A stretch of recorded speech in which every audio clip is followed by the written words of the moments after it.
Black Lives Matter is a movement that is swept all over the world that comes from America that stems from the problems such as racism and police brutality.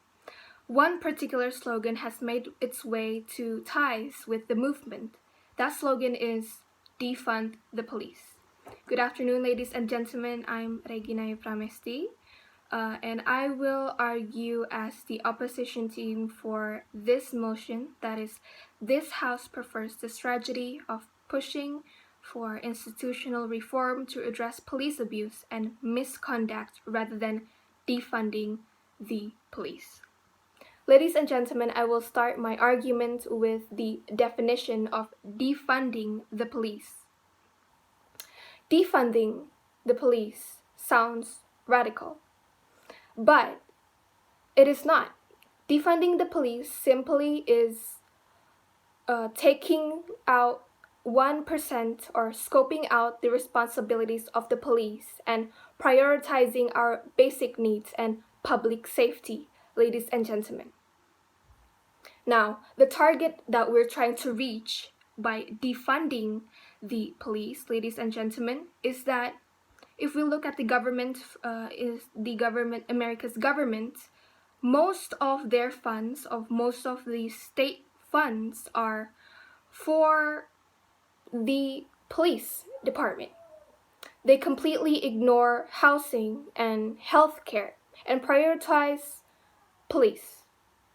Therefore, they are over-prioritizing arresting people and punishing human beings rather than simply necessities to live, ladies and gentlemen.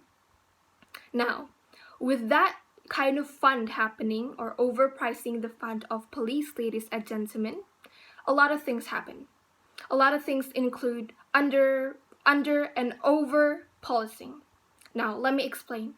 Over policing is, well, about 10 million arrests happen each year in America, ladies and gentlemen, and 80% of those arrests are minor arrests that mostly happens in suburban or black neighborhoods, ladies and gentlemen.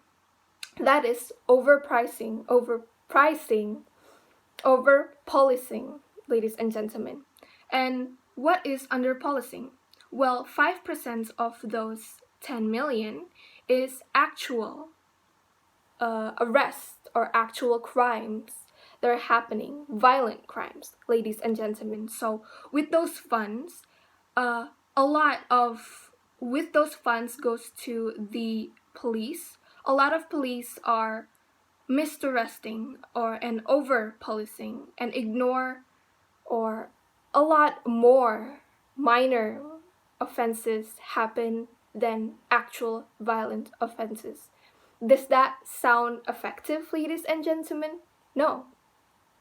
Another problem that stems from overfunding the police is that with the overfunding of police are tasked to do jobs they are not meant to do, ladies and gentlemen.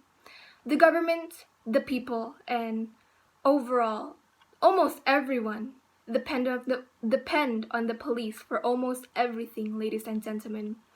In fact, according to data, there are more police in schools in America than nurses, ladies and gentlemen. And ladies and gentlemen, another example is 911 calls. Almost a lot of the times, police who answers the 911 calls, ladies and gentlemen.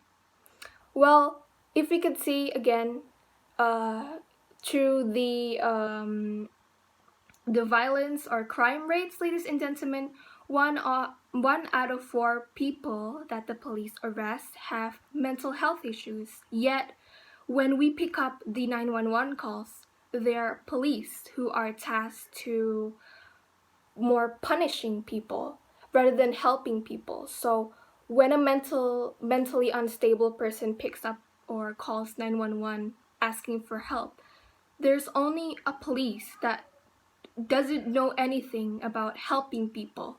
So it does not technically help anyone, ladies and gentlemen. They're doing unnecessary jobs, ladies and gentlemen. Now, once we talked about the overfunding of police, ladies and gentlemen, we will talk about defunding. Okay, what defunding does is we not only erase the funds or decrease the funds of police, ladies and gentlemen, but also redistribute them to actual things that can benefit and help people, such as the medical care. In the midst of the problems of COVID-19, we can see that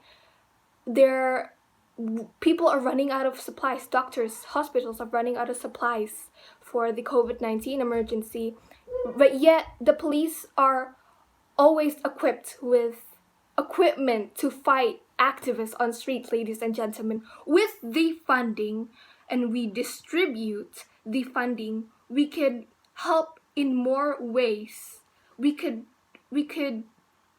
prioritize the other problems, ladies and gentlemen, not just prioritize the problems, not just prioritize the police who only just punish people and does no good, basically. But we could also prioritize and create a balance, ladies and gentlemen. Now, I would like to take consideration to what the government team said, that they, by institutional reforming, we could mix race, police departments, and also attach body cameras. Yet, ladies and gentlemen, I have evidence that doesn't work, ladies and gentlemen. We have tried a lot of things to not let police brutality and the overpowerment of police happen, ladies and gentlemen, and we have tried using body cameras and all that stuff in Minneapolis. Yet, a Minneapolis police murdered George Floyd, ladies and gentlemen. Does that sound effective to you, ladies and gentlemen?